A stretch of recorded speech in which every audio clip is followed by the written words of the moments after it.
vamos a grabar esta mesa redonda y, como os decía, pues esperamos que disfrutéis enormemente con esta reunión y con lo que vamos a ir contando.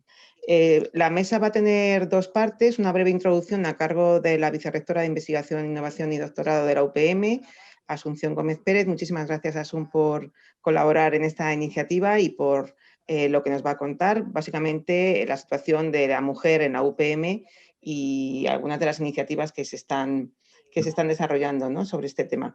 Y luego vamos a contar con una mesa redonda dirigida por Verónica. Bueno, ahora presentará luego Verónica a todas las integrantes, pero una vez más me gustaría agradecer tanto a Verónica, a Laura, a Beatriz, a Patricia, a José Ignacio, su participación en este día, en esta mesa y bueno, en este encuentro, ¿no?, que va a estar muy bien, como os decía. Así que nada, no quito más tiempo. Una vez más, gracias a todos y espero que, no sé, que pasemos muy buen rato en esta conmemoración del Día Internacional de la Niña y la Mujer en la Ciencia. Asun, cuando quieras. Muy bien, pues muchas gracias, Sonia, por organizar desde la Escuela Internacional de Doctorado, y también muchas gracias, Paloma, por la unidad de igualdad está siempre ahí empujando, y sabes que tienes todo el apoyo y la ayuda también del Vicerrectorado de Investigación, Innovación y Doctorado. Las líneas generales, muy generales, de la participación de la mujer en temas de investigación, doctorado e innovación. He organizado la presentación en los siguientes puntos. Primero voy a hacer una revisión de cómo las mujeres, o sea, en relación al porcentaje de mujeres que están cursando y se matriculan en doctorado, cuántas de ellas defienden en las diferentes áreas de doctorado. También vamos a analizar la participación de la mujer en los contratos postdoctorales, es decir, una vez que uno ya ha terminado el doctorado. Posteriormente seguiré con actividades de investigación que están principalmente dirigidas a la dirección de proyectos, actividades de innovación, y también finalizaré con la participación de la mujer en actividades de ciencia para la sociedad. Como imagino conocéis, el doctorado se organiza en 6 áreas de doctorado. Una relacionada con todo el tema de manufacturing e industria, en la cual tenemos 12 programas de doctorados. La segunda, tecnologías de la información y la comunicación, en la cual hay 10 programas de doctorado. Un tercer área que está relacionado con agronómica, forestales y medio ambiente, con 7 programas de doctorado. Ingeniería civil, con 5 programas de doctorado. Arquitectura, con 6. Y luego tenemos otra área de artes y ciencias sociales con 4 programas de doctorado. Entonces, en total, tenemos distribuidos aproximadamente unos 2000 alumnos entre estas 6 áreas en la Escuela Internacional de Doctorado. Nosotros comenzamos un trabajo hace ya 3 años para recopilar datos de la evolución de la mujer y de los hombres en los programas de doctorado. Y aquí agradecer el trabajo a Estela Hernández, que es la que ha ayudado enormemente en la realización de todas estas gráficas. Comenzamos en el año 2007-2008 y cubrimos la primera década hasta el 2017, y luego ha sido más fácil ir actualizando año a año los datos. Podéis ver en esta gráfica que de la población, de unos 2000 estudiantes que tenemos matriculados, pues del orden del 33% de ellos son mujeres y un 67% hombres. Nos quedamos con este 33% de mujeres que están realizando el doctorado, que por otro lado se puede ver que es un número pues bastante estable. Tiene algún piquito, tiene alguna bajada, pero podemos decir que el 33% es el número estable. Y si nos vamos a las tesis que se defienden, pues en este caso tenemos el dato del 30%. Es decir, aquí en este caso las oscilaciones del porcentaje de mujeres que defienden las tesis va cambiando. Existen ciertas subidas y bajadas que son un poquito mayores que en lo que se refiere al registro. Se observa también el pico del año 2016-2017, que fue cuando terminó cuando aquellos que estaban matriculados en el Real Decreto anterior pues tuvieron que presentar, y eso se debe posiblemente esa subida hasta el 36%, pero en promedio podemos decir que existe un 30% de mujeres que defienden. Entonces tenemos el dato del 33% en relación a las mujeres que se inscriben en programas de doctorado, y al final el 30% desciende, con lo cual se puede decir que hay mujeres que van abandonando por el camino. Si analizamos los datos en función de las 6 áreas de doctorado, pues vamos a ver que en la parte de los programas de doctorado, que están relacionados principalmente con las escuelas de informática y de telecomunicación, pues el porcentaje de las personas, de las mujeres que se registran, es del 26%, inferior al 33% que habíamos mencionado antes. Y que el número de mujeres que defienden es del 20% en promedio en el año 2020, un 21%, con lo cual estamos hablando ya de 9 puntos porcentuales por debajo de la media en toda la Politécnica. Si vamos a los estudios de agronómica, forestales y medio ambiente, pues en este caso podemos observar que en estos programas de doctorados el porcentaje de mujeres que se registran está 10 puntos porcentuales aproximadamente por encima, con un 43% en el año 2021 frente al 33% que tenemos de media. Y también podemos observar que el número de tesis doctorales, el porcentaje de tesis doctorales que se defienden, pues es elevado. Es decir, estamos hablando del año pasado en el 54%, 37%, 44%. Es decir, estamos frente a la media, que eran de un 30%, en las tesis defendidas, pues muy por arriba, es decir, muy por arriba. Es importante también mencionar que estamos midiendo el nuevo registro. Cuando hablamos de registro de los estudiantes, son los estudiantes que entran ese año, mientras que cuando hablamos de tesis que se defienden, estamos hablando de los porcentajes en función del año de defensa, y que lo que no podemos hacer es comparar el año 2020 de registro con el año 2020 de defensa, porque los estudiantes que se registran en el 2020 defenderán en el 2023 o el 2024 o 2025. O sea que no vamos a ir a una comparación. Tampoco hemos querido hacerlo porque entendemos que desde que empezó el nuevo Real, o sea que porque tampoco tenemos datos acumulados para poder medir con rigor las tesis defendidas con respecto a los ingresos a fecha de hoy. En el área de manufacturing y de industria, pues podemos ver de nuevo que los datos de estudiantes que se registran están por debajo de la media. Tenemos un 22% en promedio frente al 33% que teníamos de promedio en la universidad.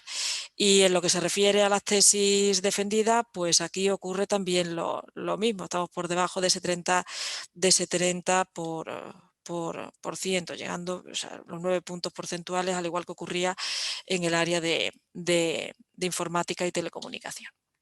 En el área de ingeniería civil también está un poquito está por debajo el porcentaje de mujeres que se registran en estos programas de doctorado, 33%, teníamos un 33% en el promedio. Aquí andamos, pues eso, oscilando como un 27-28% aproximadamente en los últimos 3 años. Y bueno, me ha sorprendido a mí mucho ver esta gráfica en el tema de ingeniería civil, pues porque si bien iba por debajo del promedio en el año 17-18 y 18-19, pues bueno, el año que ha cerrado, pues han defendido un 44%. Eso es una buena noticia. Esperemos que eso sea la tónica que se mantenga y que ese pico no provoque luego una bajada en el curso académico actual. En el área de arquitectura, pues podemos observar que el porcentaje de mujeres que se apuntan, que se inscriben en los programas de doctorado, pues casi ronda, estamos muy próximos al 50%, buenísima noticia, pero por el contrario vemos bueno, aquí en este caso hay una pequeña bajada en el número de tesis defendidas por las mujeres en la línea, que llega al 37%, si bien en los años anteriores pues el porcentaje también ha sido elevado. Y en la parte de arte y ciencias sociales, pues estamos también rondando el 40%, por encima de la media, y en ese caso pues ha habido también una bajada en los últimos años en el, en las tesis que han sido defendidas. Entonces podemos observar bueno, que hay ciertos programas o ciertas áreas de la Escuela Internacional de Doctorado que tiene que ver principalmente con informática, telecomunicación, manufacturing, en las cuales pues bueno, tiene menor participación de las mujeres, mientras que todas aquellas que tienen que ver con la parte de agronómica, forestales, medio ambiente, arquitectura, artes y ciencias, pues tiene superior, aunque el INEF está incluido aquí en este de artes y de ciencias, y bueno, allí hay un mayor número de hombres que de mujeres.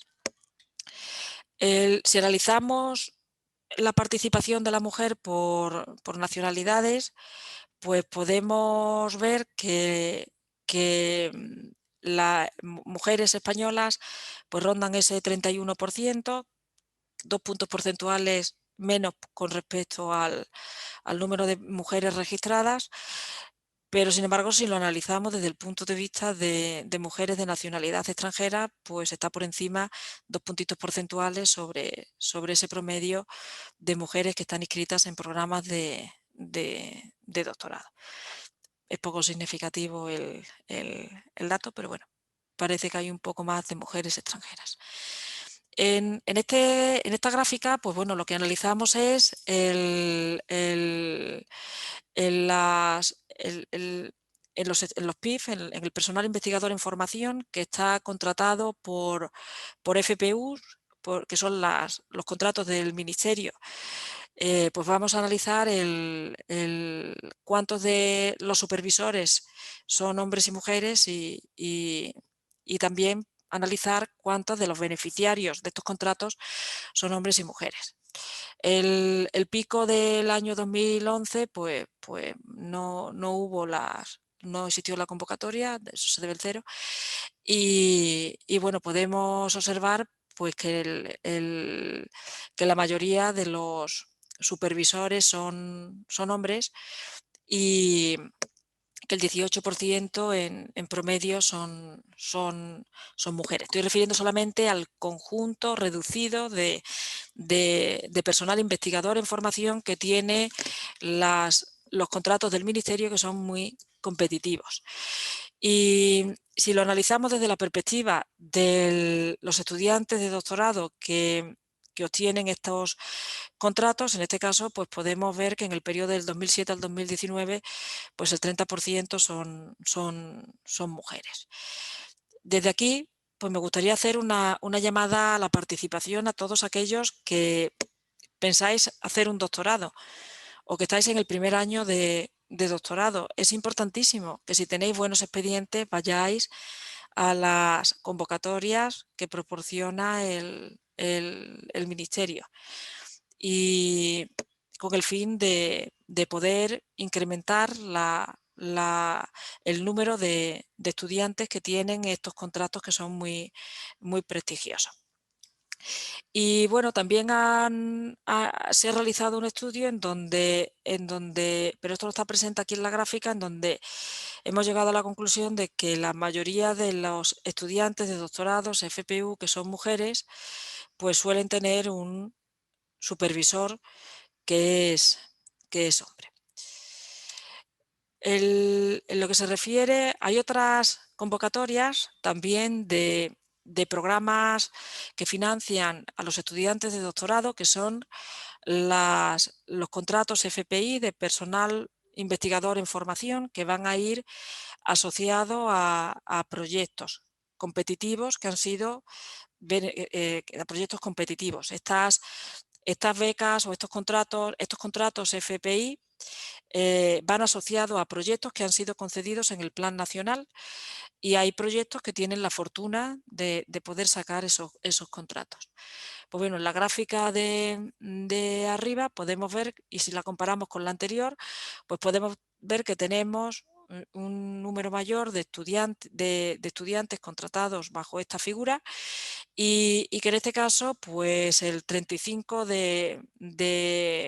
por ciento del personal investigador en formación es mujer, y también podemos decir que aquí en este sentido estamos contentos porque en la convocatoria del 2019 pues el gender balance llegó al 43%. Si lo analizamos desde la perspectiva de los contratos para realizar el doctorado que proporciona el programa propio de investigación, en este caso tenemos un 38% de mujeres que están realizando sus doctorados con los contratos del programa propio de investigación. Por lo tanto, nos quedamos con el dato de que en los contratos FPU del Ministerio tenemos un 30%, 43% en las FPI y un 38% en las del programa propio. Lo cual quiere decir que si tomamos también como referencia ese 33% de mujeres que están haciendo el doctorado, pues bueno, es una buena noticia ver que los porcentajes son superiores a ese 33%. En lo que se refiere a las actividades postdoctorales, pues esta gráfica lo que hace es analizar los investigadores postdoctorales que tenemos en la Universidad Politécnica de Madrid con contratos activos que están financiados por programas competitivos del Ministerio, como pueden ser el Ramón y Cajal, el Juan de la Cierva, el Beatriz Galindo, o bien por programas competitivos de la Comunidad de Madrid, donde tenemos la convocatoria de talento, y también algunos otros programas competitivos como los de la Fundación La Caixa, entre otros. También el programa europeo, el programa marco europeo H2020, a través de los MSCA y los contratos individuales de postdoctorales y proyectos CoFund, pues también pueden cofinanciar personas, investigadores postdoctorales con contratos. Entonces, en este caso tenemos también el registro de hombres y mujeres contratados desde el año 2017 hasta el 2020. Se puede observar que durante los últimos años también ha habido un mayor número de personas contratadas. Podéis ver que en el 2020 tenemos 34 contratos, 29 en el 2019, 19 en el 2018, es decir, está en incremento el número de postdoctorales que se van contratando, y bueno, aquí el promedio ronda el 28% para las mujeres. Podéis ver que en la serie el porcentaje de mujeres en la gráfica, y bueno, con ese pico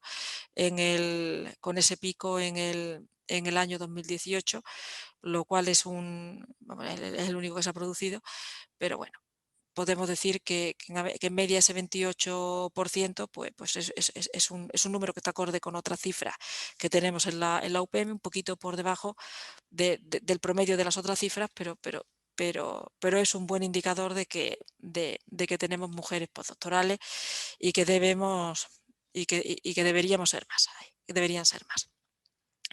En lo que se refiere a las actividades de investigación, pues en este caso lo que hemos hecho ha sido analizar la proporción de mujeres en la participación en proyectos internacionales. Entonces, vemos que con alegría que existe un incremento de mujeres que están liderando proyectos europeos en la universidad y que hemos pasado del 24% en el 2015 al 35% en 2019. Aunque se vea este dato del 27% en el año 2020, decir que las convocatorias del 2020 todavía no están cerradas las evaluaciones, con lo cual es previsible que este dato del 27% se incremente. Y si analizamos el porcentaje de mujeres que son coordinadoras de proyectos europeos, pues tenemos pues, bueno, una cifra muy baja en el 2011 con el 6%, se llegó al 50% en el 2014, pero estamos de nuevo en el promedio del 27%. Y reitero que con lo difícil que es el conseguir proyectos coordinados, pues para mí yo interpreto como muy buena noticia el que tengamos a fecha de hoy este 27% de mujeres que lideran consorcios y esperemos que podemos remontar y tener, como en el año 2017, pues un 41%. Esto depende también de las temáticas y de cómo van evolucionando las convocatorias del programa Marco y sus temáticas, con lo cual aquí es normal que a veces haya esos dientes de sierra y esas bajadas y subidas. En lo que se refiere al Plan Nacional, pues hubo un pico de mujeres que lideraban proyectos del Plan Nacional, alcanzando un 37% en el año 2018 y que esa porción, después de ese pico, pues bajó al 21% en el año 2019, pero si uno analiza la serie, pues suele rondar en eso, entre un 18 y un 21% de manera anual en las convocatorias del Plan Nacional. Y bueno, en la parte de artículos directamente financiados por empresas, que son los que llamamos los artículos 83, pues aquí sí que podemos decir que sí que existe una baja representación de las mujeres en la firma de estos contratos con las, con las, con las empresas, siendo el promedio un 17%. Esta gráfica es menos optimista que las gráficas anteriores que he presentado. En relación a los grupos de investigación y al liderazgo de los grupos de investigación, pues se ve una tendencia al alza y además de forma continuada, pues en la dirección de los grupos de investigación de la UPM. Y paso rápidamente a la parte de innovación. Es importante mencionar que medir esto es difícil porque hasta la fecha no es mucho el profesorado que suele patentar o registrar las tecnologías. Esperamos que con el tema del sesenio de transferencia, pues cada vez haya más profesores en general que vayan a la OTRI a registrar. Se observa esa tendencia alcista en los últimos años. También es importante decir que el patentar requiere un esfuerzo económico alto por parte de la universidad y también recursos por parte de los investigadores que realizan la patente. Y bueno, en el tema de licencias de software, pues se puede ver que sí que hay una tendencia alcista al alza en el registro de software y eso también se debe a que hay un grupo muy concienciado en el área TIC con alta participación bueno, con una alta participación de mujeres y con prácticamente igualdad de género entre el profesorado, que está muy concienciado con el registro del software, con lo cual esperamos pues llegar a mantener esperemos poder mantener ese 40%, 46%. En lo de las cátedras, universidad, empresa, pues de nuevo aquí se observa que, mm, que vuelve a ocurrir lo mismo que aparecía con el artículo 83. Son datos en donde la participación de la mujer en la dirección de las cátedras pues está próxima al 16%, dato próximo a lo que es el artículo 83, con lo cual ahí sí que se observa una barrera en relación a la relación con la industria y con las empresas. Y finalmente, una muy buena noticia en lo que se refiere a todos los temas de ciencia para la sociedad, en donde sí que se observa que las mujeres participamos mucho en todo este tema de divulgación de la ciencia. O sea, las mujeres participan mucho y normalmente pues obtenemos siempre tardamos menos en contestar que sí a la participación. Y bueno, da gusto ver que en la noche europea de los investigadores, pues que en las 2 ediciones del 2019 y en la que hubo telemáticamente en el año de 2020, y desde aquí mi agradecimiento a la Unidad de Cultura Científica, pues el esfuerzo y el reto que se hizo para poder hacerlo telemático, pues bueno, ha mostrado estos números tan fantásticos del 58%. También la participación es elevada en el Fototec UPM, en el concurso de fotografía y en la participación en noticias que aparecen publicadas en el portal en la parte de investigación. Y finalmente, como conclusión, pues es claro, existe el gap en el tema de género en todos los campos de ingeniería y arquitectura. En algunos están más acrecentados y por eso precisamente existe ese gap, porque en áreas, como hemos mencionado, de arquitectura, en las áreas de agronómica y forestales y medio ambiente, pues todo ese área está muy bien representada.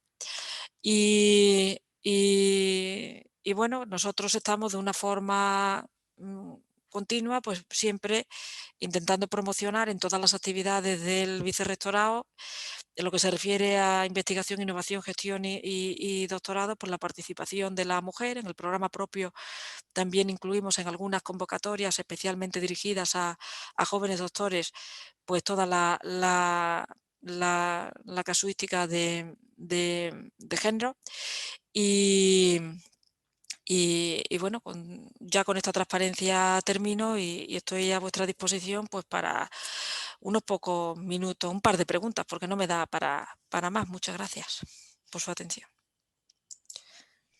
Pues muchísimas gracias, Asun. Bueno, creo que sobre todo ha habido varias preguntas Dos, por favor, sobre... Sonia, porque Sí, llego... si quieres una, la otra la contesto yo. Va a estar disponible la presentación, el vídeo va a Sí, estar disponible sí. y los datos también. Y la otra para ti es ¿por qué crees que es tan bajo ese porcentaje en el artículo 83 y en las cátedras empresa, ¿no? que has comentado? Que Eh, es donde hay un hueco más amplio, parece. Sí, bueno, yo creo que a lo mejor el hueco puede proceder del histórico de la baja representación de la mujer en muchas áreas de la ingeniería y la arquitectura. Es decir, las personas que están trabajando en la empresa y que gestionan esos artículos 83, pues posiblemente estén en un rango de edad en lo que se refiere a la toma de decisión, pues entre los 40 y los 40, Mm, 45 para arriba, mm, con lo cual posiblemente pues tienden a contratar con profesores varones, pues son por los que tienen su contacto, bien porque ellos se quedaron en la universidad y son, digamos, sus mm, puntos de entrada. Yo creo que ahí deberíamos a lo mejor de alguna forma pues identificar pues también estas mujeres que son relevantes, que tienen puestos relevantes y de dirección en empresas de las diferentes áreas de la ingeniería, arquitectura, educación física y deporte para poder acercarnos también desde la OTRI y decirles, pues bueno, tenemos estos instrumentos y presentarles los instrumentos de artículo 83 y de cátedras, y al mismo tiempo pues identificar en las áreas de actividad de las empresas pues cuáles son las investigadoras UPM que a lo mejor podrían ayudar y contribuir en ese incremento de artículo 83 y de cátedras. Es decir, habría que hacer un matching de buscar directoras o en personas, mujeres con responsabilidad altas en las empresas, y al mismo tiempo buscar para esas empresas quiénes serían las mujeres en las distintas áreas, y a partir de ahí pues realizar el matching. Muy bien, pues muchísimas gracias. Y Creo que lo dejamos ahí, ¿no? Que tenías muchas gracias. algo de prisa. Muchas Sí. gracias por hacernos el hueco y Bueno, muchas seguimos. gracias a vosotros por darme esta oportunidad y animar a que todo el mundo, en la medida de lo posible, pues ponga un granito de arena y apoye también a la unidad de igualdad, que al final es la que hace de catalizador de todas las iniciativas que tenemos en la universidad. Muchas Bien, gracias. pues muchas gracias, Asun. Y ahora ya, Verónica Fuentes, muchísimas gracias por haber también accedido a participar en la mesa, ya toda tuya, para presentar al resto de personas y dirigir el debate. Buenos días, buenas tardes ya.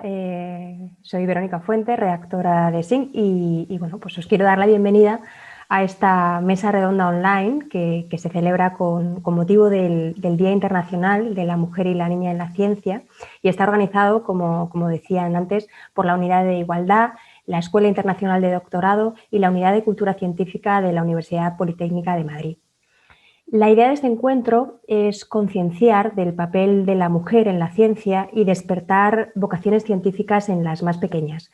Para ello, os adelanto que vamos a hablar sobre la distinta trayectoria profesional y los retos a los que se han enfrentado tres investigadoras: Laura Cambra Rufino, Beatriz Santamaría Fernández y Patricia Fernández Calvo, y un investigador, José Ignacio Pastor. Pero antes de empezar las presentaciones, voy a recordar que este debate se puede seguir en streaming y que nos podéis dejar preguntas por el chat con el hashtag 11FCientíficasUPM. Además, si alguien quiere comentar o preguntar por Twitter, puede usar igualmente el mismo hashtag. Y ahora ya sí, voy a presentar a los miembros de esta mesa. Empezamos con Laura Cambra Rufino. Laura es arquitecta, investigadora predoctoral sobre arquitectura hospitalaria en la Escuela Técnica Superior de Arquitectura de Madrid de la UPM. Su tesis se centra en las condiciones ambientales y funcionales de los espacios hospitalarios, lo cual me parece súper interesante, y es la primera persona en España certificada como EDAC, que identifica a las personas capaces de aplicar el proceso de diseño basado en evidencias en la arquitectura sanitaria. Además, en 2019 fue ganadora del simposio Cuéntanos tu tesis. Hola Laura, ¿qué tal? Hola Verónica, encantada de estar con vosotras. Pues en un ratito nos podemos hablar. Ahora paso a presentaros en segundo lugar a Beatriz Santamaría Fernández. Beatriz es doctora en la UPM, además de trabajar en el grupo de óptica, fotónica y biofotónica del Centro de Tecnología Biomédica. Es docente ayudante en el Departamento de Ingeniería Química, Mecánica y Diseño Industrial de la Escuela Técnica Superior de Ingeniería y Diseño Industrial.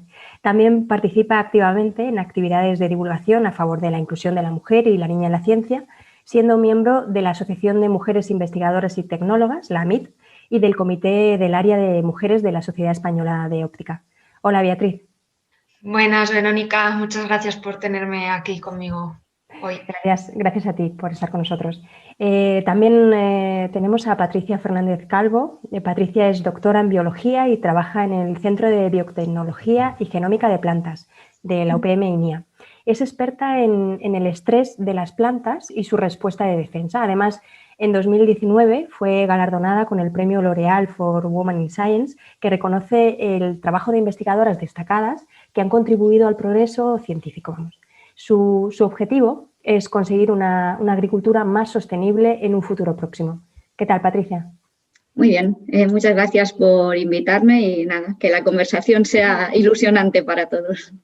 Seguro que sí. Por último, pero no menos importante, contamos con la presencia de José Ignacio Pastor. Es catedrático de la Escuela Técnica Superior de Ingenieros de Caminos, Canales y Puertos de la UPM. Desde 2012 es coordinador del clúster de materiales para el futuro del Campus de Excelencia Internacional Moncloa y uno de los pocos hombres miembro de AMIT.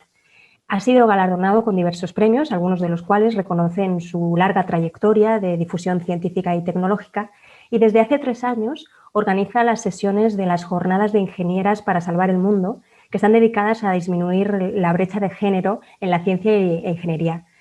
Hola, José Ignacio, ¿cómo estás representando a la cuota masculina en esta mesa? Buenos días, pues es un honor y un placer estar con todas vosotras, hacer un poco de bicho raro, pero bueno, estoy acostumbrado y os agradezco mucho que me hayáis invitado porque este reto es un reto que tenemos que hacer todos juntos, nosotros y nosotras, sin diferencias de género. Porque si no va a ser imposible. Nos tenemos que apoyar unos en otros y concienciarnos, aunque estemos luchando porque las niñas sean las mujeres del futuro que hagan ciencia y tecnología.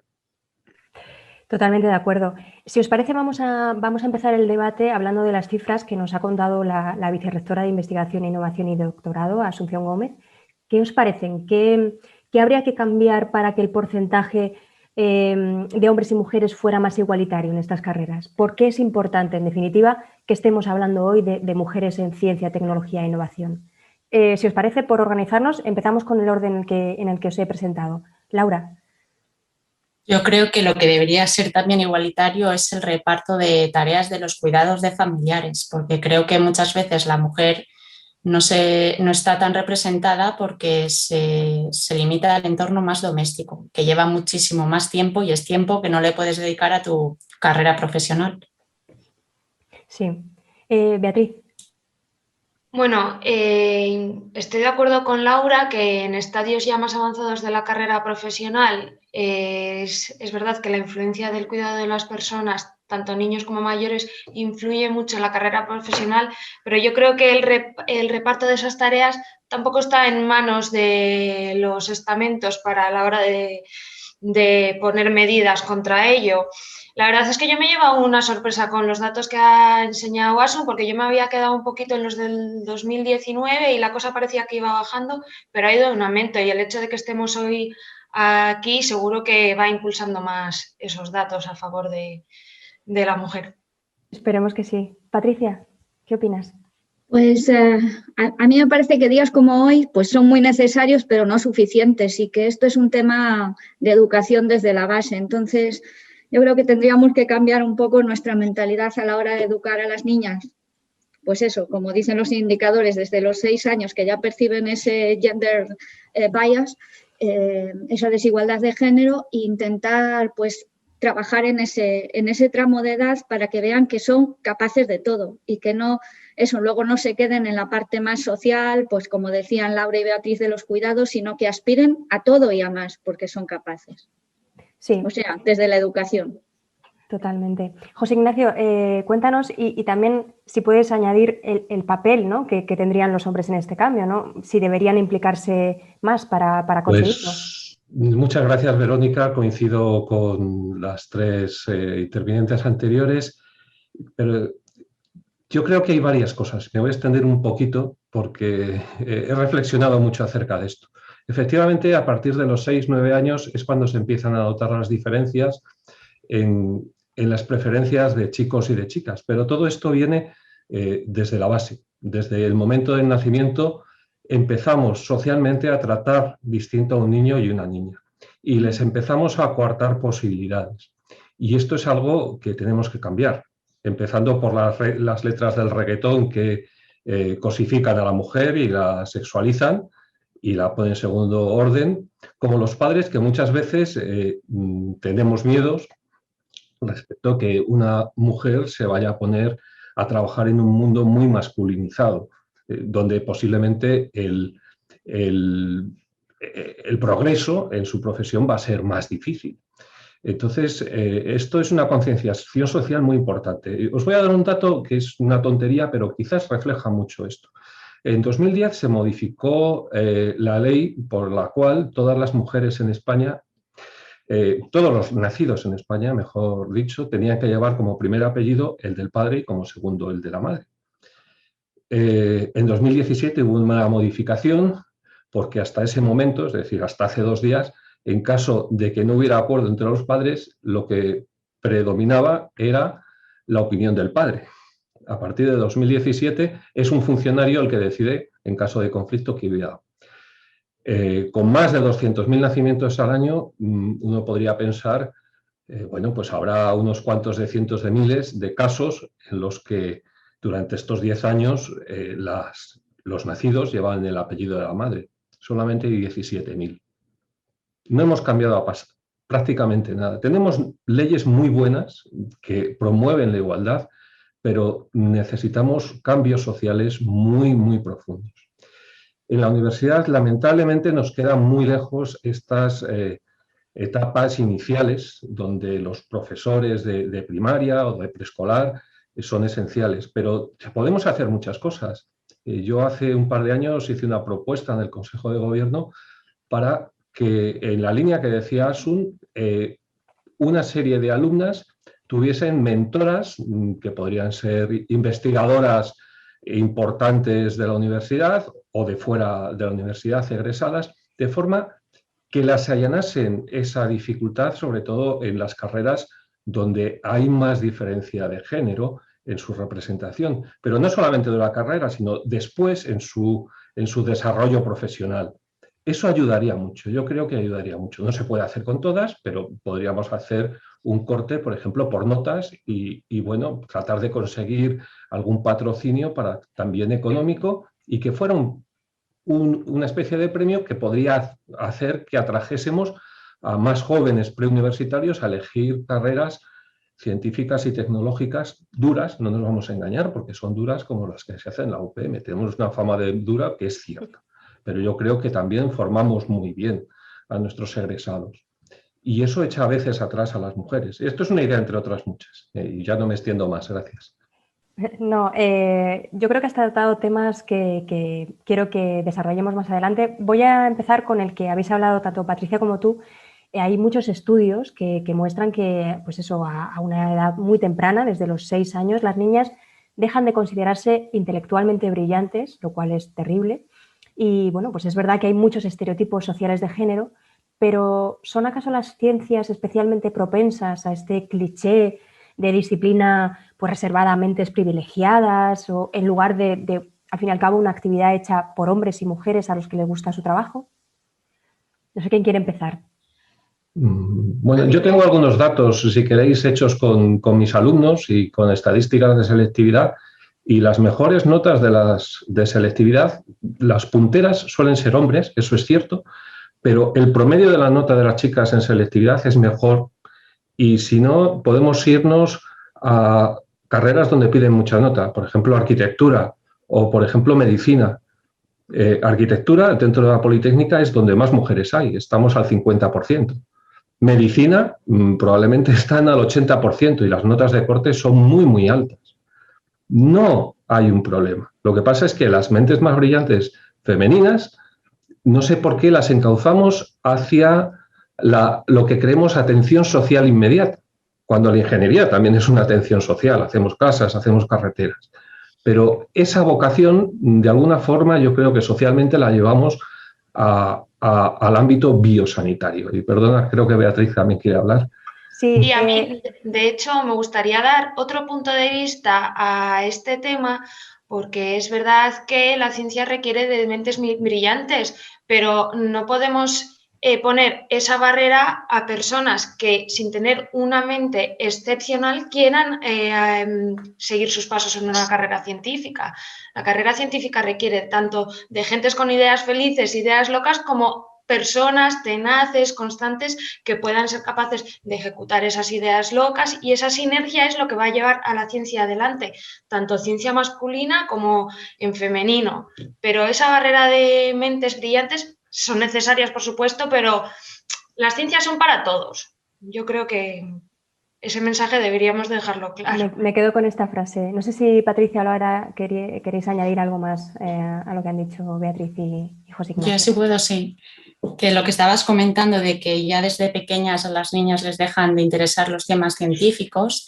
Tengo 2 hijos muy pequeñitos, un niño y una niña, y es brutal ver cómo se emiten mensajes no subliminales, sino un poco bestias desde la ropa que llevan, todos los motivos más científicos, dinosaurios, el espacio, medios de transporte, es ropa para niños, y toda la fantasía y los rosas son para niñas. Estás ya como diciéndoles que estos son los temas que te tienen que gustar, porque la mayoría de cosas que aprenden es por imitación. No es que tú les estés diciendo que esto sea más divertido, es que le estás poniendo lo que tú crees que es mejor para ellos. Y por eso creo que les coartamos en esa libertad de elegir. Sí, la verdad es que el problema es que se ha intentado intervenir, pero yo creo que se ha intervenido ya demasiado tarde, ¿no? Y se ve que es que hay que hacerlo a edades muy, muy tempranas. Patricia, no sé si quieres añadir algo más. No, recalcar esto último que ha dicho Laura. A mí me pasa un poco lo mismo. Tengo 2 replicados, una niña y un niño, y es así. Desafortunadamente se empiezan a comportar así ya a los 3 años, yo ya ni diría a los 6. Y al menos lo que intentamos hacer nosotros, que somos 2 padres científicos, es eso, enseñarles que el ordenador es para papá y para mamá, las pipetas son para papá y para mamá, y los dinosaurios son para mamá y los unicornios para papá, pero creo que es una cosa básica de educación que hay que decirles que desde el principio, pues aunque somos diferentes, porque genéticamente somos diferentes, pero somos iguales a la hora de capacidades. Sí, simplemente eso.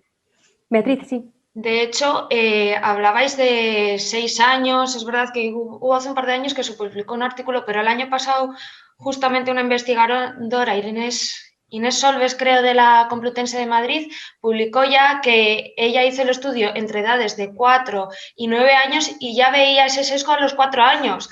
Todavía no se ha hecho un estudio en edades más tempranas, pero es que hay que empezar a intervenir desde el inicio del nacimiento de los chavales y chavalas.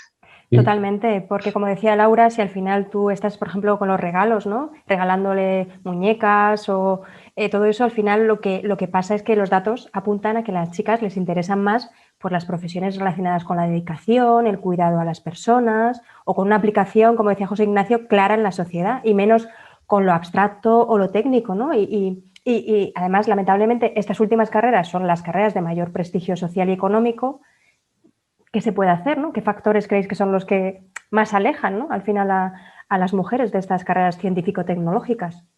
Pues Verónica, yo creo que el problema de la educación es que por mucho que queramos hacer los padres que tenemos una formación científica y técnica podemos hacer, para educar a un niño hace falta una tribu.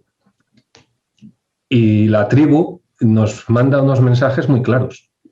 Son mensajes en los cuales la mujer está segregada, empezando por los anuncios. Siempre que hay que poner la colada sale una chica, si hay que vender una colonia sale una chica guapa, y cuando hay algo tecnológico o llega el técnico, es un hombre. Eso es un mensaje potentísimo y que están viendo constantemente. Lo mismo pasa en los juegos o en los videojuegos. Entonces, las estamos expulsando tribalmente, socialmente, sin querer. Si queremos cambiar la educación, tenemos que empezar por cambiarnos nosotros, la sociedad al completo.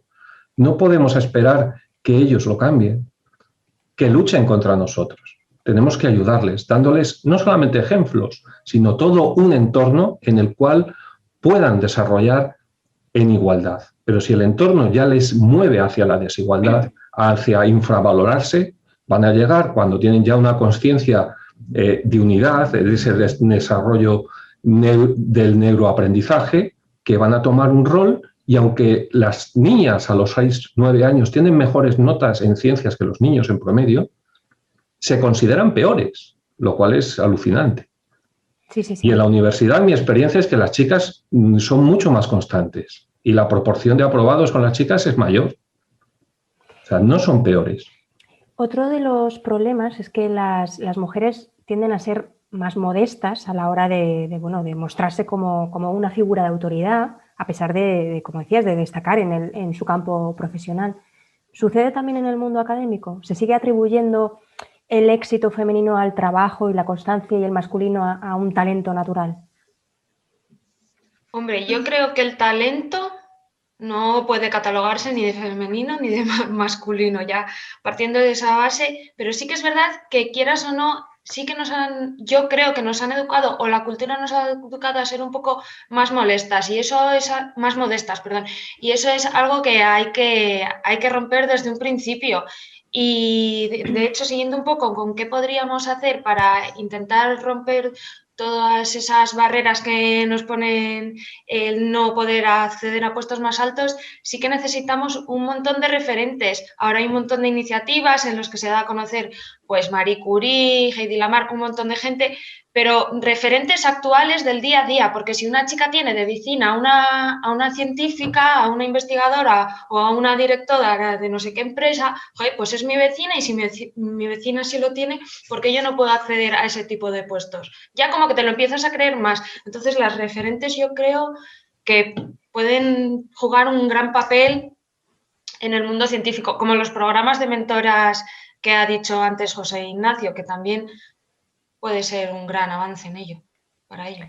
Yo quería apuntar una pequeña cosa relacionada con lo que ha dicho Beatriz, pero antes, en las primeras preguntas, que también a las mujeres se nos atribuye como menos compromiso profesional por el tema de los cuidados. Como parece que en casa estamos ocupadas con muchas cosas o arreglando temas burocráticos de la familia, parece que no tengamos el compromiso profesional que tienen los hombres, cuando muy lejos de la realidad, como ha apuntado también José Ignacio, si somos muy aplicadas. Así que esto también es otra cosa que ya nos lo acabamos creyendo, porque te lo insisten tantas veces, como estás ocupada en otras cosas, pues no puedes ser tan brillante, y no es así. Laura, no sé si tienes algo más que contar. Vale, pues me gustaba lo que ha contado Beatriz. Creo que hablabas del efecto Matilda. En 1993, Margaret Rossiter describió este efecto para expresar pues esos prejuicios al reconocimiento de los logros de las mujeres científicas, cuyo trabajo pues, a menudo se ha atribuido a sus colegas masculinos. Entonces, hablabas de una de las campañas que, por ejemplo, tiene la MIT, que es No More Matildas, para acabar con esa discriminación de las mujeres en ciencia. Y quiero que me contéis eso, ¿cuál sería la importancia de recuperar en los libros de texto a esas científicas, por ejemplo, ninguneadas en la historia, y bueno, a las actuales también, por supuesto? Yo creo que ya ha empezado a tenerse en cuenta todo esto en los libros de ciencia, porque de hecho en una entrevista que le hicimos a Laura Lechuga, que fue premio Jaume I del año pasado, nos dijo que le había consultado una editorial para meterla como ejemplo en los libros de texto. Así que estas cosas, pues es verdad que no es un cambio inmediato, los cambios que queremos que sean duraderos nunca van a ser inmediatos, pero yo espero que poco a poco sí que vayan surgiendo su efecto. Bueno, es que al final, si no, esa falta de referentes femeninos y los estereotipos pues puede hacer que las niñas no se animen, ¿no?, a cursar las carreras STEM. Sí, yo en mi caso también cuando... Perdona, Beatriz, ¿querías decir algo? Laura. Cuando estudié la carrera de arquitectura, en la historia de la arquitectura no me hablaron de ninguna mujer arquitecta, como mucho alguna que era pareja de un arquitecto y habían hecho alguna cosita juntos, pero estaba claro que todas estaban en casa, cuidando de la casa, cuidando de los hijos, para que ellos pudieran dedicarse a una actividad más prestigiosa e intelectual, pero no porque no fueran capaces, sino porque estaban desbordadas. Y también no tengo ningún referente, me he quedado con muchos maestros y muchos profesores que he tenido una vez ya he acabado sus cursos para seguir manteniendo el contacto, y ninguno de ellos es una mujer. Eso también es algo que no hay referentes así directas. Si me permitís un momento, me voy a hacer autopublicidad, porque me viene al pelo lo que estáis diciendo. Si veis aquí a mi izquierda, os he puesto un vídeo de una alumna, fue la primera promoción de Ingeniería de Materiales, y veis arriba del vídeo que está hablando esta alumna, que ahora trabaja como una alta una ingeniera con una alta responsabilidad en General Electric, desarrollando aerogeneradores, materiales y aerogeneradores en Alemania. Y bueno, pues hay referentes y yo creo que es interesante poner a chicas jóvenes como esta, que es un poco la iniciativa UPM Mujer que he venido desarrollando, porque hablan en un lenguaje muy cercano a nuestros jóvenes. Quizás nosotros ya vamos, bueno, sobre todo yo, vosotras sois muy jovencitas, yo voy teniendo más años y me cuesta más conectar con ellos. Por eso yo creo que es importante no ir a grandes nombres, como puede ser Marie Curie, que no sé por qué la seguimos llamando con el apellido de su marido, que es muy bien, pero ya tenía su propio apellido, Marie Soloskova, y que deberíamos reivindicarlo, porque ella tuvo 2 premios Nobel, tuvo una hija premio Nobel.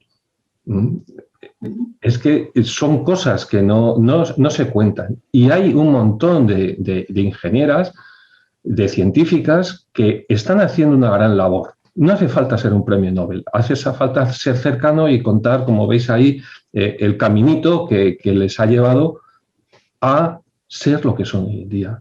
Y las mujeres pueden triunfar incluso en entornos, digamos, agresivos o con mucha testosterona, como son algunos de los campos muy masculinizados, ¿no? Y obviamente no todos tenemos los mismos niveles y las mujeres suelen ser más retraídas porque huyen el conflicto, porque normalmente su labor social a lo largo de miles de años ha sido ser ese pegamento que ha permitido construir la civilización y evitar esos conflictos entre machos alfa, por decirlo de alguna forma. José Ignacio, pero o sea, yo estoy completamente de acuerdo con lo que dices de que hay ya muchísimas mujeres superpunteras, pero la realidad es que si tú preguntas a la sociedad 3 nombres de hombres científicos y 3 nombres de mujeres científicas, les cuesta muchísimo más, si es que llegan a poder hacerlo, el de las mujeres. No pueden.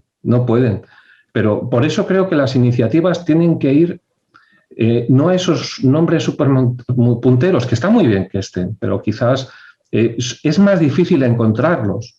¿Por qué? Pues porque tradicionalmente has tenido muy poco acceso a la educación de las mujeres. El acceso de la educación de las mujeres es muy, muy reciente. Entonces, ¿por qué voy a hablar de la profesora Noether, una gran física a la cual Albert Einstein admiraba, o Marie Curie, o James Goodall? Son unas pocas las que tenemos ahí, pero lógicamente porque no ha dado tiempo, porque durante miles de años la mujer ha estado escondida y sin educación. Y cuando destacaba tenía que firmar con seudónimo muchas veces. ¿Quién habla de la primera mujer de Einstein, que fue fundamental en sus cálculos? Nadie. Sí, Beatriz o Patricia, Laura, ¿consideráis eso, que hay suficiente conocimiento de los hallazgos femeninos por parte de la sociedad? ¿Qué se podría hacer para mejorarlo? Claro, Ay, perdón, Pilar, si quieres, habla tú, ¿eh? No.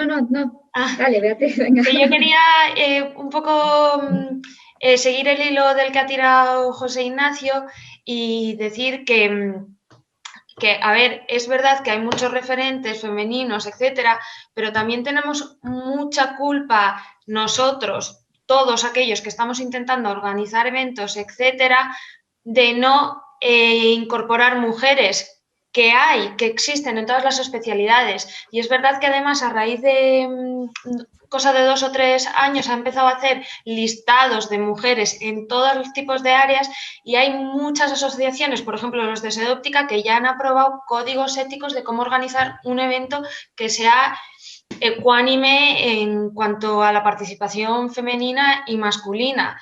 Y eso es una labor que hay que hacer a diario, todos los días.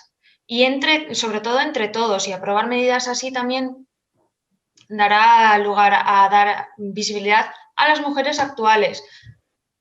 Sí. Patricia. Sí, yo quería comentar que justamente en el año pasado el Premio Nobel de Química se lo llevaron 2 mujeres. 2 mujeres por hacer investigación en edición química, que es una técnica puntera en estos días, Emmanuelle Carpentier y Jennifer Doudna. Y además este año pues tenemos vacunas de RNA gracias a otra mujer que se llama Katalin Karikó, si no recuerdo mal. Así que creo que estamos en un momento excelente para reivindicar mujeres que están en activo y que pueden ser referentes en los libros de este año o el que viene. Totalmente, Patricia. Creo que lo que decía Beatriz es eso, que en conferencias y en eventos de ciencia pues el porcentaje de mujeres ha sido muy, muy bajo hasta hace muy pocos años, ¿no? Esto ha ido cambiando, pero bueno, hasta hace unos años era normal pues ir a eventos de divulgación o científicos con abrumadora o total mayoría de hombres, ¿no? ¿Habéis notado ese cambio? ¿Ya no hay tanto all-male panel? Yo sí puedo decir algo ya de primera, yo no lo he notado, no he notado ese cambio. De hecho, si os acordáis, octubre del año pasado, las mejores mentes de España, 40 personas, 4 de las cuales eran mujeres. Eso ocurrió en mi tierra, en Galicia, y me parece algo terrible. Y bueno, romperemos una espada en favor de los hombres en este caso, ya que está aquí José Ignacio, que Josep Borrell al menos lo indicó como algo tremendamente horroroso en los tiempos que corremos, que no hay más que 4 mujeres brillantes en España. En fin, yo no lo veo el cambio todavía. La verdad es que yo el cambio tampoco lo veo, pero también es verdad que también vamos buscando los all-male panels, entonces yo ya no sé si es que no hay cambio o es que como lo estamos buscando, pues no lo vemos, el cambio. De todas formas, estamos ahora realizando un estudio y algo muy curioso también que hemos visto, que los all-male panels muchas veces también se dan en los tribunales de tesis. Sí, es así y hay campos donde la mujer ha avanzado más, por ejemplo la química, pero hacía no sé cuántas décadas que no había un premio Nobel con una mujer. En la física menos, pero si nos vamos a la ingeniería, la diferencia es todavía más brutal. Y si nos miramos algo tan sencillo como los grandes referentes de la tecnología internacional, Amazon, Tesla, Microsoft, ¿podemos seguir? ¿Hay alguna mujer ahí? La respuesta es que no. Y es donde miran nuestros jóvenes. Y si venimos a España pasa otro tanto de lo mismo. No tenemos grandes presidentes de grandes compañías que sean referente.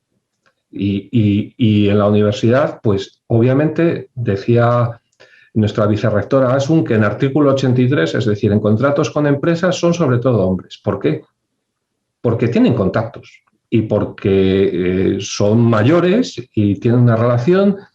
Y luego hay algo, digamos, de, no sé si de sectarismo o de feminofobia, es decir, un hombre que dirige una compañía, a priori, en general, se va a sentir más cercano con otro hombre, donde puede decir ciertas cosas que no diría si no estuviese con otro hombre. Eso sí que hemos avanzado. Los comentarios en público hacia las mujeres se han moderado mucho. En privado, como hombre, os digo que no tanto, por no decir que muy poco. Creo que no nos sorprende lo que nos acabas de decir, José Antonio. No sé si queréis apuntar algo más, Laura.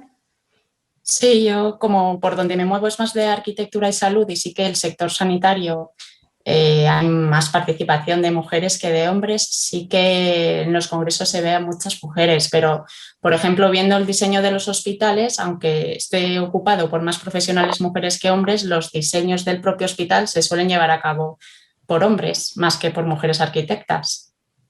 Bueno, y los estudios clínicos y un montón de cosas más. Es sorprendente. Los muñecos dummies estos que había antes de accidentes, que solamente eran para hombres, no consideraban la fisionomía de la mujer. Es que hay un montón de sesgos en la ciencia ya partiendo de la base de los ensayos, vamos. Muchísimos, muchísimos. Yo os voy a dar un dato que llama mucho la atención. Mira, la proporción de mujeres en informática era del 40% cuando esta carrera era una licenciatura y pasó al 15% cuando empezó a llamarse ingeniería.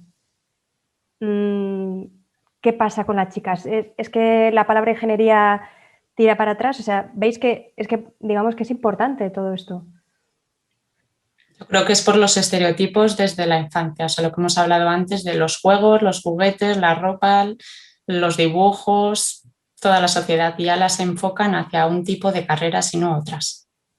Sí, desde luego. Yo soy física y mucha gente cuando se enteró que iba a empezar la carrera de física me decían, pero si eso es algo de chicos, ¿qué haces ahí? Y yo, gracias a Dios, he recibido una educación muy fuerte y es, yo creo que por ahí por donde hay que atacar, en el que te educan en ser una persona constante, en creerte que tú vales para poder seguir adelante. Pero si empiezas de una educación en la que flaqueas, no hay por dónde tirar.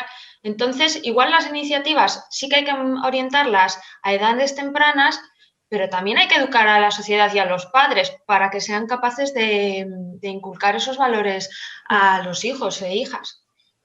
Yo os quería preguntar, Sí, en este Verónica, caso... si me Sí, permites un momento, no, por es que supuesto, José Ignacio. esto que has contado lo viví en primera persona, porque yo también, al igual que Beatriz, estudié ciencias físicas y en su momento ciencias físicas no es como ahora, que yo creo que Big Bang Theory ha hecho mucho por la física y tenemos unas notas de acceso de 13 puntos y si es física más matemáticas, pues ya son casi 14 puntos. Tiene que ser el hombre o la mujer perfecta.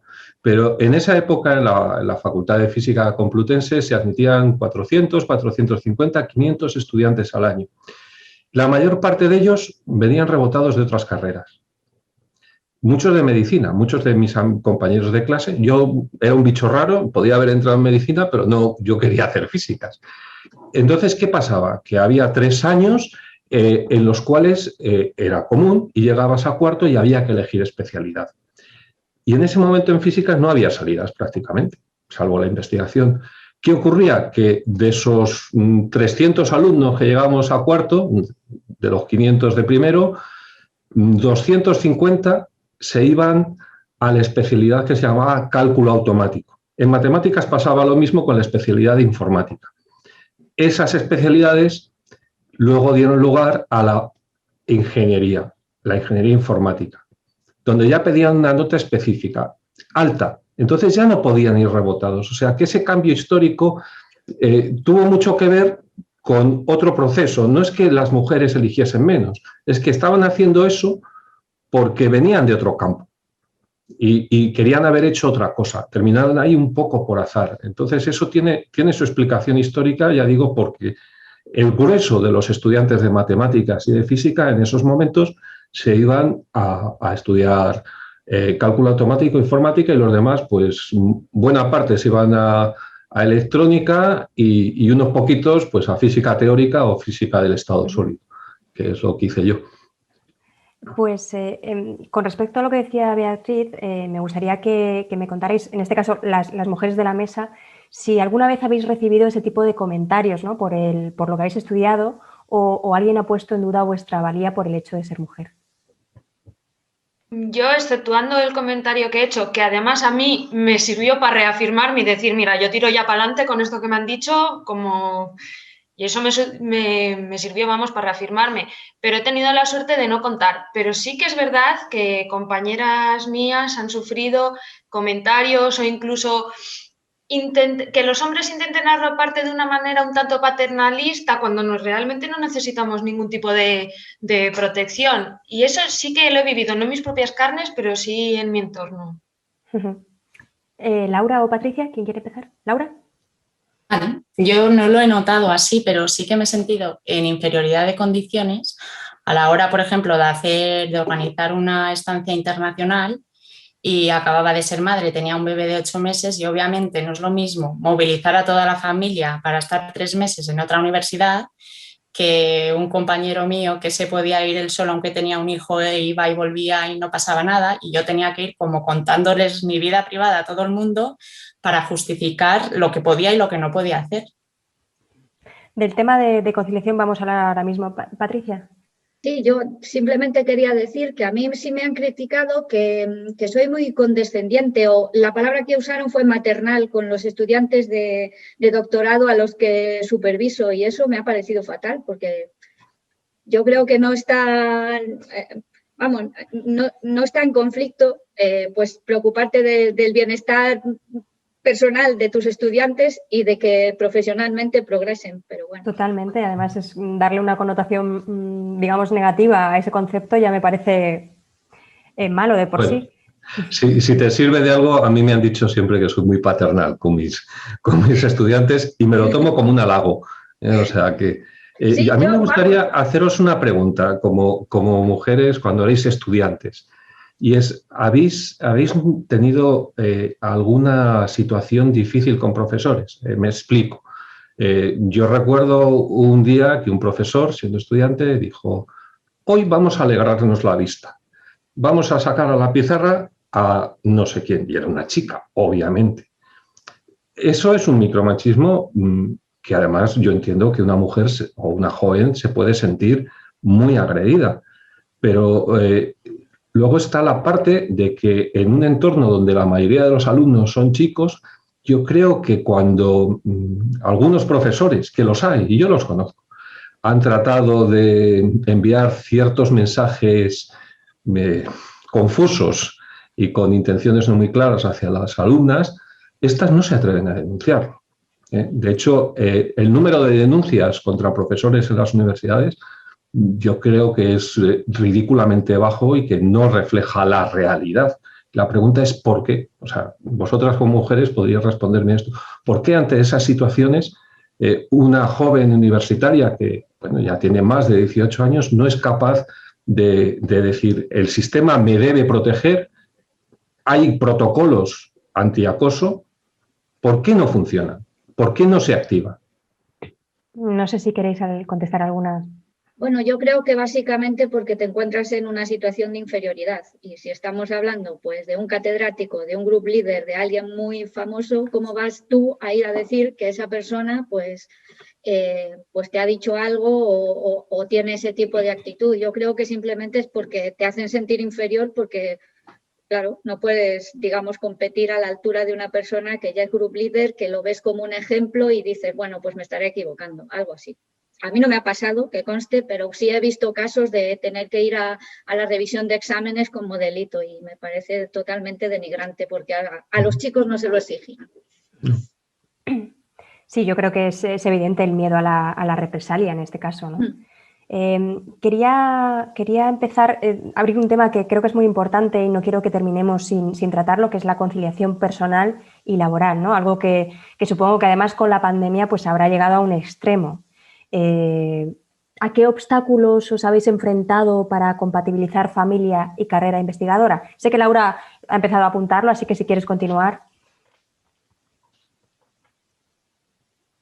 Sí, bueno, como había comentado que tengo 2 hijos pequeñitos y claro, con la pandemia el teletrabajo ha sido como tener una olla express en casa, que tu casa valga para todo y para nada, porque obviamente durante todo este tiempo mi tesis no ha sido la prioridad porque era imposible hacer cualquier tipo de actividad intelectual si lo más básico de los cuidados no estaba cubierto y además son tareas en las que nadie te puede relevar. Es decir, que para mí la tesis ha estado bastante aparcada y ha avanzado muy poquito cuando he visto que otros compañeros sin responsabilidades familiares han podido aprovechar y producir muchísimo más.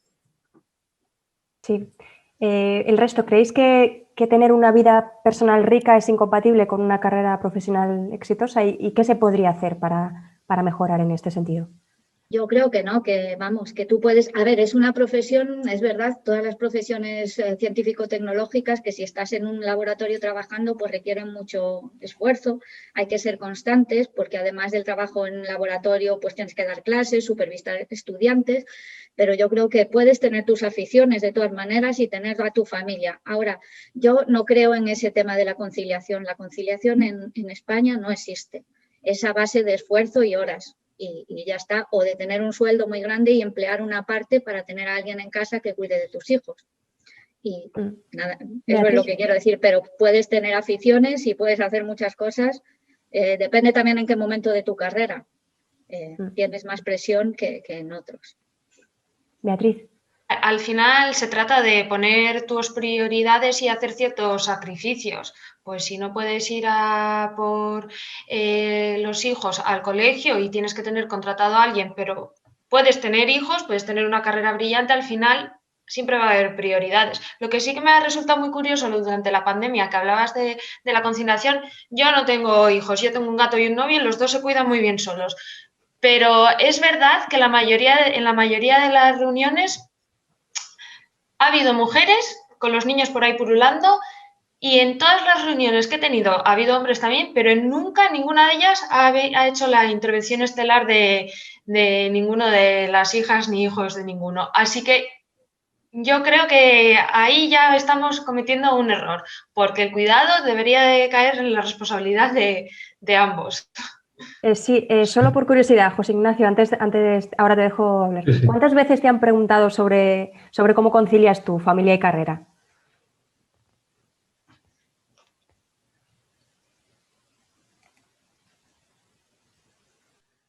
¿A quién estás preguntando? Perdona, José Ignacio, sí, a ti. Le estaba diciendo que al a final, mí. digamos que Vale, la vale, solución... no, es que no sabía si preguntabas a mí o... No, al pues, final la curiosidad es esa, porque, vale, no, porque parece que la solución es a mí no me lo preguntar... preguntan, pero sin embargo, si queréis os cuento un poco mi experiencia personal. Yo tengo un niño, que ya no es un niño, tiene 26 años, con una gran discapacidad y necesita atención plena, todo el día, 24 horas. Los centros de día donde va ahora han estado cerrados y yo he tenido que dedicarle 24 horas al día, porque además es grande, ya pues hay muchas limitaciones de peso, de movimiento, él va en silla de ruedas. Nadie se ha preocupado por esto, nadie se ha preocupado por esto, porque dan por sentado que hay otra persona que lo hace. Entonces, digamos que esto es malo para las mujeres, pero también es malo para los hombres. Y yo creo que sí, es decir, si yo hubiese sido un padre que se desentiende de su hijo, hubiera podido hacer muchas más cosas, obviamente, influye. Yo he estado preparando clases para darlas a las 3 de la mañana, 4, a costa de no dormir, a costa de entrar en depresión, literalmente. Porque el estrés es muy alto y eso se paga, y es muy difícil conciliar si no tienes a alguien que te apoye y mucho. Y si trabajan los dos y si los dos queremos tener una carrera profesional, es difícil. Lo va a tener más fácil, como decía Patricia hace un momento, el que no tiene hijos o tiene hijos y hay alguien que se los cuida y va y viene cuando le apetece. Eso se nota luego en la carrera profesional. Yo tengo una sugerencia social y es que entre los 25 y los 50 años todo el mundo debería ser obligatorio tener 2 años sabáticos, el equivalente a 2 hijos, que es la media nacional. Tengas hijos o no, estés casado o no, nos lo podemos permitir. Y entonces ahí empezaríamos a tener una mínima igualdad de oportunidades entre todos. No hablo de casos excepcionales como el mío, donde tener un discapacitado, pues esto complica todavía más. Pero donde tenéis 2 hijos, si toda la gente que trabaja tuviese obligación de eso, cambiarían mucho las cosas. Pero... Sí, y si la solución, como decía, no fuera eso, el preguntar solo a las científicas cómo concilian, sino empezar a preguntárselo a los hombres, ¿no creéis que eso también cambiaría un poco las cosas? Pero lo que pasa es que a un hombre no se le ocurre normalmente eso. Da por sentado que es la mujer la que se está encargando de esas cosas y se sorprenden cuando les dices, no, yo es que me voy a la reunión de padres. Y en la reunión de padres son todo madres. Claro, es que luego entra en juego eso. Al final, la sociedad, cuando ve que un hombre se está encargando de los hijos, como que le premia, pero una mujer que pretende llevar su carrera hacia adelante y además cuidar de sus hijos, ostras, ¿pero vas a tener hijos? ¿Te suelen preguntar todavía en alguna entrevista o algo? Eso también es un cambio de chip que hay que hacer. Bueno, a veces te premian y a veces te llaman tonto. Dice, ¿por qué tienes tú que hacer eso? Pero, a mí me ha pasado. Por ejemplo, hace unos años, y esto ya apareció en otra mesa redonda, le hicieron una entrevista a Hillary Clinton y ella dijo, mira, mi asesora de imagen, en el momento en el que estuve organizando el despacho y tal, le pregunté, bueno, ¿y qué puedo tener encima del escritorio? ¿Qué fotos y tal? Y dijo, mira, si fueses un hombre te recomendaría las fotos de tus hijos, pero tú siendo una mujer vas a mostrar más debilidad si pones fotos, así que, por favor, no las pongas. Sí, no, es terrible. No sé si queréis apuntar algo, Laura o Patricia, si no pasamos, para que nos dé tiempo a más preguntas. Ahora me gustaría que hiciéramos eso, un experimento muy rápido. Si pensamos en, por ejemplo, las últimas noticias que hemos visto, tanto en un periódico o en un medio digital o en el telediario, y vemos cuántas veces aparecen los nombres o personajes femeninos y masculinos, bueno, y si no os acordáis o nunca lo habéis hecho, hacedlo algún día, porque yo os voy a adelantar el resultado, os voy a hacer el spoiler. Casi con toda seguridad el resultado se inclinará a favor de los hombres. Esto es un problema muy importante, yo que trabajo, además, soy periodista. ¿Por qué creéis que las mujeres están infrarrepresentadas en los medios? ¿Soléis tener vosotros contactos con medios? ¿Creéis que es más difícil, por qué, que las mujeres hablen con los medios de comunicación? Bueno, yo quiero decir antes de nada que la ciencia está infrarrepresentada en los medios de comunicación en general. Solamente este último año, con el boom del COVID, de repente parece que los científicos tenemos que estar en todas partes y ahora sí somos importantes, ahora con este problema. Y, por supuesto, las mujeres están infrarrepresentadas y volvemos a lo mismo, porque pues no tenemos los contactos o no tenemos el prestigio o no sé, también no sé explicar muy bien la razón, pero creo que es todo el mismo problema, el mismo que hemos estado hablando, de que los contactos casi siempre son de los hombres. Yo os puedo decir un dato, que es que de cada 6 nombres que aparecen en los medios en Estados Unidos, 5 son de hombres. Que luego está el problema de que cuando aparecemos en las noticias muchas veces no dan importancia el por qué aparecemos, sino a veces, bueno, la mayoría aparecemos pues mira esta qué falda llevaba o con quién iba acompañado, etcétera, que eso también es un problema. Pero bueno, yo quería lanzar una luz de esperanza, porque yo creo que ahora mismo, a día de hoy, estamos creando cantera, pues como en los equipos de fútbol, y espero que en los próximos años vayan saliendo esos fichajes femeninos. Yo también. No sé si queréis apuntar algo más. Mi experiencia con los medios, la verdad es que he tenido la oportunidad de colaborar varias veces con distintos medios escritos y de radio y de televisión. Es que cuando he tratado de que alguna de mis becarias que estaban haciendo la tesis, dicho por otro lado, casi todas, bueno, solamente he tenido un becario, el resto han sido, bueno, 2 ahora, han sido mujeres y el resultado ha sido en general mejor, es que no quieren aparecer. Es decir, y es curioso porque en la profesión del periodismo creo que sois mayoría mujeres, es decir, y eso que dices 1 a 6 en Estados Unidos, en España probablemente sea 1 a 9 o 1 a 10. Es mucho peor. Yo creo que la mujer tiene menos afán de protagonismo. Sin embargo, si llegas a un grupo de hombres, se pegan codazos por salir en el medio. El problema es muy, muy complejo, porque por un lado está lo que hablábamos antes, ¿no? De esa mayor modestia a la hora de querer hablar. A mí me ha pasado, yo he intentado hablar con algunas mujeres y me han derivado a sus jefes que eran hombres. Y por otro lado, pues está que sí, hay muchas mujeres periodistas, pero también hay un problema conforme se va aumentando en el cargo y la responsabilidad. Yo creo que conforme eso vaya cambiando, esa visión femenina, digamos, ejerza más poder, todo irá en cascada. Esa es mi sensación, ¿no? Y sobre todo lo de la agenda que creéis, es que a nosotros también nos cuesta mucho. Nuestra agenda normalmente la copan hombres, porque ellos es más fácil contactarlos y más fácil que quieran hablar. Y eso es algo que a mí, ya te digo, ese es el mensaje que yo quiero lanzar hoy. Eso también debería cambiar, porque de lo que no se escribe no existe. No sé si Laura quieres apuntar algo, Patricia. Yo quiero haceros una pregunta final antes de empezar yo como con... dato actual a todo lo que me han propuesto... Ay, perdona, es que se entrecorta un poco. No, que a todo lo que me han propuesto he participado, o sea que no les he derivado a nadie. Estupendo. Estupendo. Nada, yo creo que como nos estamos quedando ya sin tiempo, voy a hacer una última pregunta para todos y empezamos con alguna de las preguntas de los participantes.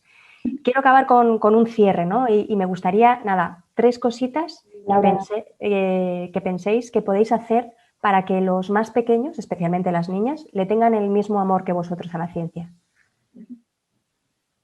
¿Quién quiere empezar? Bueno, si quieres empiezo yo. Sí.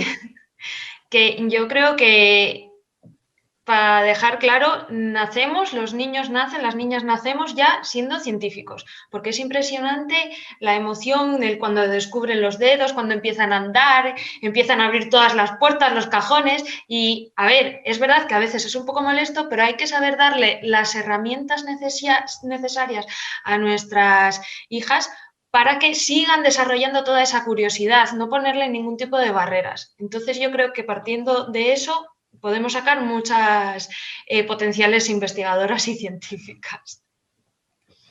Yo estoy totalmente de acuerdo con Beatriz y tengo que decir que una de las experiencias más bonitas de mi vida fue ir a una escuela infantil, hacer un experimento muy sencillo y ver esas caras de ilusión, de no sé, de Dios, ¿esto qué está pasando?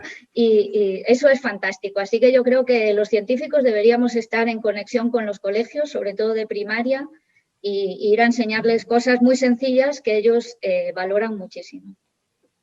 Sí, Laura. Yo lo que había pensado iba en línea de mis compañeras también, y es a animar a las niñas a ser curiosas, a hacerse preguntas, para que también ellas mismas descubran qué es lo que les motiva y que en ese proceso de autodescubrimiento tengan referentes, tanto masculinos como femeninos, para que se sientan acompañadas y apoyadas y que tomen sus decisiones con total confianza y seguridad en ellas mismas. José Ignacio, te dejamos a ti el último lugar. Yo estoy de acuerdo con todo lo que decís, pero creo que hay una cosa que es importante, y es que habría que implementar más juegos que teatralizasen situaciones en que la mujer es jefa, la mujer es científica, la mujer ejerce, porque esas teatralizaciones es algo que queda muy adentro.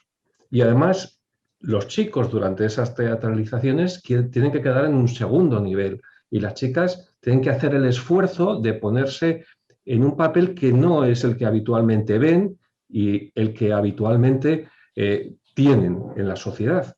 Entonces, yo creo que sería muy interesante que tanto los profesores de las primeras etapas como los científicos colaborásemos y ingeniásemos juegos en que más niñas fuesen protagonistas y tomasen ese rol de capacidad y de liderazgo. Sí, pues muy interesante. Vamos a hacer ahora un par de preguntas de los participantes. Nos preguntan si creéis que se promueve el tener comportamientos más masculinos en los puestos de poder. Y relacionado con esto, si cuando las mujeres ejercen algún tipo de liderazgo diferente al más, se considera, digamos, un liderazgo menos válido, ¿no? Lo que decía a lo mejor Patricia antes, ¿no? De ese concepto de maternal. ¿Quieres empezar tú, Patricia? Vale. A ver, yo no creo que se promuevan las actitudes masculinas, pero claro, si tienes que moverte entre hombres, al final, pues te camuflas un poco y tiendes a hacer un poco las mismas cosas que hacen ellos, pero no porque te obliguen a hacerlo. Y luego sí que he visto a veces en el entorno científico que si hay group leaders, jefas de grupo femeninas, sus correspondientes masculinos a veces hablan de ellas como no menos capaces, pero sí como esta es la bruja del departamento, porque claro, mira dónde está, no sé, solo se dedica a la ciencia. Es como que las ven como una especie de bruja y monja de la ciencia. Y eso sí que no sé, que me parece una cosa extraña por parte de los hombres, pero que te obliguen a ti a comportarte de manera masculina, no, pero lo haces por sentirte, digamos, mejor adaptada. Es un comportamiento extraño y que debería cambiar, la verdad. Beatriz, no sé si quieres...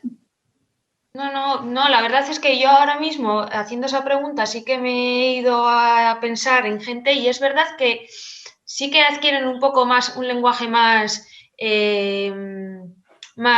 bueno, pues más masculinizado, una forma, una actitud más dura. Y no sé por qué, es verdad que se adoptan eso, pero no porque a nadie obliguen a ellos, vamos. Yo nunca he oído, mira, es que para llegar a este puesto tienes que comportarte así, así y así como lo hacen los hombres. Eso sí que no... Bueno, quizá es a lo mejor la falta de referentes, ¿no? Femeninos en esos puestos y al final ese aprendizaje por imitación, pues es lo que nos deja, ¿no? Puede ser. También preguntan qué dinámicas internas que veis en vuestro día a día se podrían modificar para provocar cambios en favor de una menor discriminación de las mujeres científicas. Creo que quieren algo concreto en vuestro día a día. Yo creo que habría algo que se podría hacer a la hora de selección del profesorado y es algo similar a lo que se ha hecho en las grandes orquestas. Hasta el año 2000 prácticamente no había mujeres músicos en las grandes orquestas, porque cuando se hacían las pruebas de ingreso, el tribunal estaba viendo a la persona. Se empezó a poner una cortina, no se sabía quién era el intérprete. A partir de ese momento, el ingreso de mujeres en las grandes orquestas se disparó. Hay que anonimizar. Sí, y eso es fundamental. daría lugar a muchas más mujeres en puestos de responsabilidad dentro del mundo científico y dentro del mundo en general. Absolutamente de acuerdo. De hecho, hay estudios del currículum ciego en el que realmente las mujeres salen incluso ganando. Sí, el estudio John y Jennifer, me parece que se llama. Otra de las preguntas que nos hacen es ¿qué importancia tiene el lenguaje? Es decir, pues hablar de científica, médica, investigadora. Yo por mi parte os puedo decir que nosotros estamos intentando cada vez que no se hable tanto de investigadores, sino de equipo investigador, pero muchas veces, aquí tengo que lanzar es complicado, ¿no? Porque si no queda al final una noticia muy, muy pesada, si estás siempre buscando esa neutralidad. Entonces, bueno, pues sé que es complicado, pero nos preguntan si eso cambiaría mucho, ¿no? A la hora de dar visibilidad. La verdad es que esto surgió en una asamblea de AMIT un año en el que ya no solamente el lenguaje en las noticias, sino el lenguaje científica en Internet. A la hora de realizar búsquedas, tú buscas médicos y aparecen todo hombres, sin embargo, intentas buscar médicas o buscas enfermeras y aparecen todo mujeres. Hay profesiones que están como muy sesgadas ya en el lenguaje informático, en todo lo que hay por debajo de las redes, así que es fundamental el lenguaje, sí. Ya la última, no quería dejar sin hacerlo porque nos lo han preguntado varias veces. ¿Creéis que también hay, no sé si tenéis conocimiento de esto, hay discriminación a las mujeres transexuales en las STEM? Esto es difícil de responder porque yo creo que tampoco tenemos los datos para hacerlo, pero yo diría que puede ser que sí. Porque, de nuevo, volvemos a un proceso de selección donde el aspecto físico, al final, quieras que no, va a importar. Quizás ahí todavía toma más importancia que las cosas, que la selección sea anónima. Sin embargo, creo que en ciencia, o al menos en mi campo, tenemos una representación muy grande de homosexuales. Y a mí es algo que me enorgullece un montón, porque en otros ámbitos sé que están más recriminados y aquí no. Yo pienso que... No, perdón. Yo solamente mencionar que sí que conozco a personas transexuales en el mundo de la ciencia y en algún momento sí que se han sentido discriminadas, pero no por ello les han impedido avanzar en su carrera científica. Yo pienso que el campo de la ciencia es un campo en general muy abierto a las ideas y que, bueno, puede haber casos particulares y que, bueno, siempre tenemos, digamos, viejas glorias que perpetúan estereotipos, pero el campo de la ciencia yo creo que una de las cosas es que somos curiosos y aceptamos la diversidad. O sea, yo no he visto grandes diferencias. Hombre, venimos de la tradición en España que venimos, pero los últimos 30 años esto se ha normalizado de forma absoluta y bueno, hay cierto giro hacia lo masculino porque la mayoría de los tribunales son masculinos principalmente, pero no por otra cosa. Yo creo que eso es algo bastante secundario. Quiero disculparme que he dicho mujeres transexuales porque he leído la pregunta, pero la forma correcta es transgénero. La última ya, ¿eh? Sí, la última ya es ¿qué opináis de la discriminación positiva y de las cuotas? Sé que esta tampoco es fácil. Yo quería decir que, por ejemplo, lo que veo que la promoción interna en la carrera académica, como está condicionada a tu evaluación externa por la NECA, ahí que se incluyan medidas de discriminación positivas que contrarresten tu producción de méritos porque has estado cuidando a otra persona, porque has estado de baja, porque creo que es necesario, porque si no tú en un año, en el mismo periodo de tiempo, no puedes producir lo mismo que otra persona porque has estado dedicando muchísimo tiempo a los cuidados. Entonces eso se tiene que equilibrar de alguna forma. Sí. Beatriz. Es que yo aquí tengo sentimientos encontrados, la verdad. No me Hay puedo debate. postular ni ni a favor ni en contra de las cuotas. Sí que es algo que pienso muy a menudo, pero es verdad que, joder, también pienso, a ver, por ejemplo, mi madre ha sacado adelante 2 niños, ha sido referente en su ámbito laboral, es mujer, ha llegado muy lejos, no ha necesitado ninguna discriminación positiva. Si los hombres pueden, nosotros, ¿por qué no podemos? ¿Necesitamos una ayudita? Es que, no sé, pero sin embargo luego es verdad que no llegamos, igual sí que la necesitamos. Yo ahí, ya os digo, no sé postularme. Yo no creo que sea una ayudita, solo digo un tiempo que contrarreste el tiempo que has dedicado a otras cosas, sea para la madre, sea para el padre, sea para el que cuida de un hermano o de un abuelo. No es por el género. Sí. Es que es complicado porque, vamos a ver, cuando tienes una oposición con 7.000 personas o 3.000 plazas, puedes aplicar ciertas medidas, pero las oposiciones de acceso a la universidad, a los grupos universitarios, es una plaza a la que se presentan pocas personas. Entonces, no puedes predeterminar para qué género va a ser esa plaza.